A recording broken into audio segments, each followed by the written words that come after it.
Ano ka na? Huwag ka na matakot. Huwag ka na matakot, please.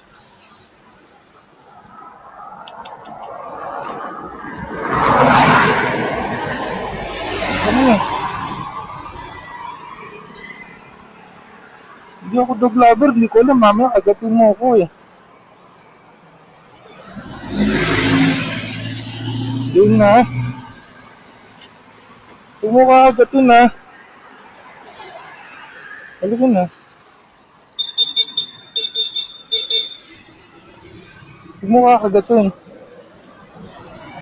Hello mga kahabi, so ito nga, nung papunta nga ako sa trabaho, hindi ko nga inaasahan na meron akong madadaanan na aso at natrap siya doon sa may Center Island. Sobrang takot na takot yung aso, hindi ko alam, parang nabangga na ata siya lately or basta hindi siya makalakad eh. Sobra siyang natatakot, nakastuck lang siya doon sa may Center Island tapos hindi siya makapunta doon sa kabila, doon sa may sidewalk. So dito nga, nung nakita ko nga siya dito, akala ko na malikmata lang ako, akala ko basura. Pero sabi ko, teka, parang aso yun, tapos itim siya. So kinabahan na agad ako, kaya nag-decide ako na mag-U-turn. Kasi kailangan ko nga siyang balikan. Kasi kung hindi ko siya babalikan, as in talagang baka meron na naman tayong makitang aso or pusa na yun, nabangga or napisat na naman sa daan. Grabe, nakakaawa yung aso. So sabi ko nga dito, madilim yung lugar eh. Dapat nga hindi ako basa-basa hinto dun kasi madilim yung lugar. Baka mamaya eh maano tayo dyan, ma-hold up tayo dyan. Pero sabi ko, pag mga gantong pagkakataon, urgent kasi to, as in talagang walang ibang po pwedeng tumulong dun sa aso. Mukhang kanina pa siya dun eh, nakastuck lang siya sa gilid, tapos para siyang basura kaya hindi siya agad nahahalata. So yun, pinuntahan ko siya, binalikan ko siya. So dapat nga dito hindi ako mag-U-turn dito, pero sabi ko bahala na, kailangan ko mag-U-turn dito kasi kailangan kong bilisan. So yan na nga, pasensya na kung nakapag-U-turn tayo sa hindi dapat makapag-U-turn kasi urgent po talaga, kaya pasensya na po talaga kasi anumang oras po pwedeng masagasaan yung aso dun sa may Center Island. So yun na nga, nakaikot na nga tayo, tapos medyo binagalang ko na yung takbo dito kasi parang dito ko ata siya nakita dito sa part na to. Nandito nga pala to sa may ano, sa may sukat, yung simula nung sukat papuntang Baclaran tong daan na to. So dito ko siya nakita, sobrang dilim ng lugar, tapos ayan o, halos ang bibilis ng sasakyan ng mga dumadaan dito, kawawa talaga siya dito kung nagkataon. So yan, nakita ko siya dito, pagtingin ko ng mabuti, confirm nga, Diyos ko po Lord, aso nga po, na ano siya dito, dito siya, nakastuck siya.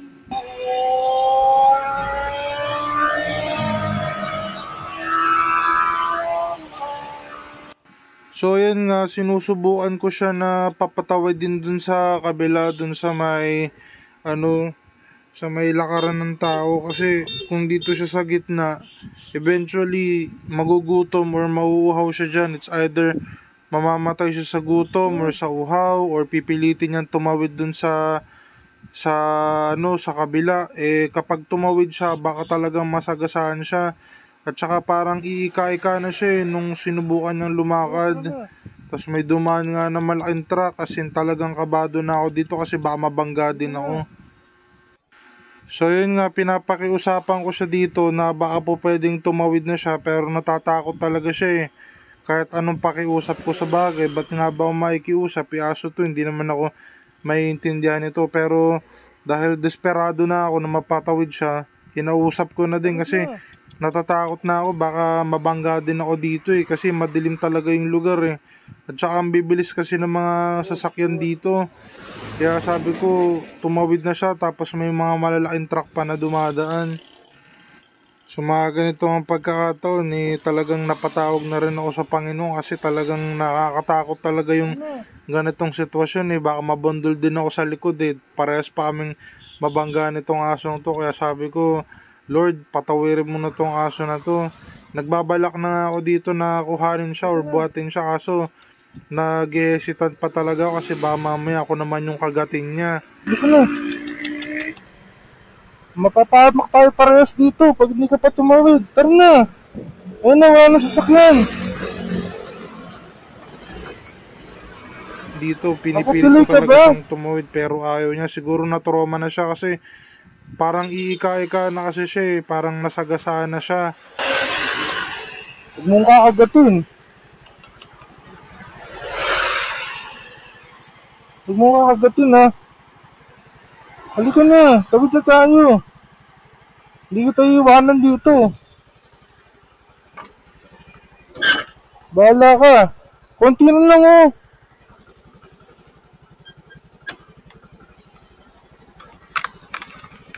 Ano to? Mamaya kagatin mo ako eh.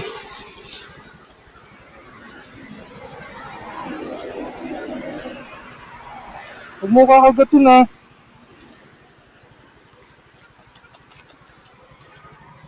Woo!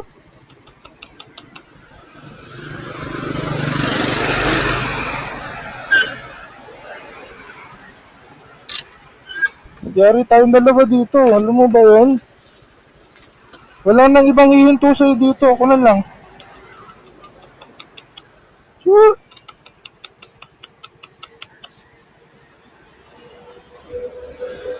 Halika na.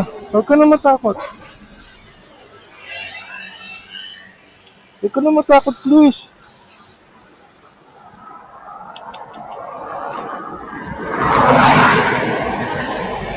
Ano na?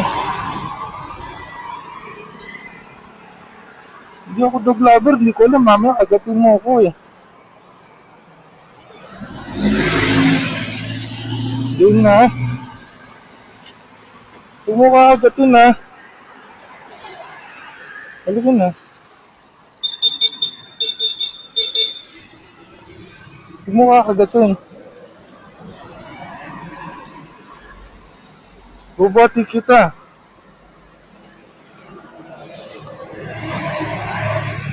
Halika na.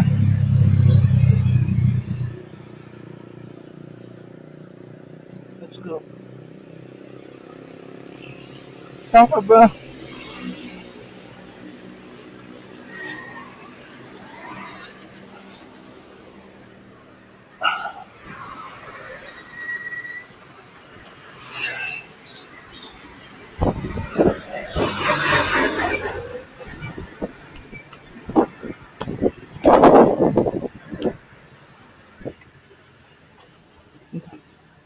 Wait lang, tayo mo ako dyan.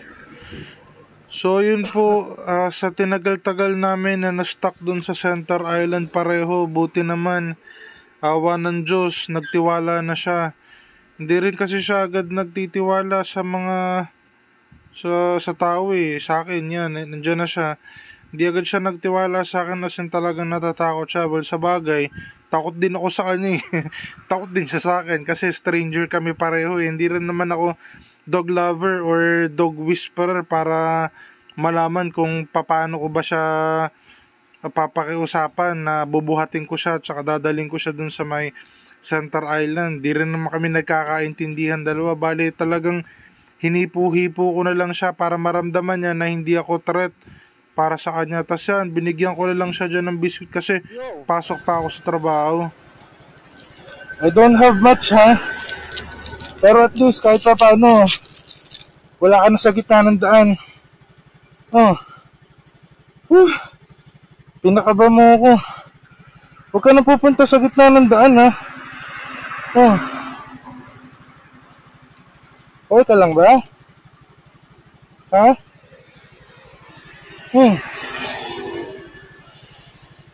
May pupuntaan pa ako pero iwan na kita dito ha. Huwag ka na sa gitna ng daan. Ha? Diyan ka na.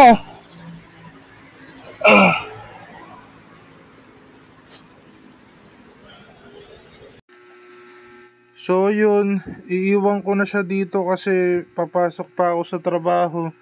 Hindi ko rin naman siya po pwedeng iuwi sa bahay or dalhin sa kung saan kasi wala rin kasi akong alam sa mga ganitong bagay. Wala naman din kasi ibang po pwedeng huminto sa kanya dun eh. Kahit ako, nung una, hindi ko rin siya nahalata. Akala ko nga basura lang siya pero aso pala. Ayun, sa pagkakataon na to, ganito lang yung po pwede kong gawin eh.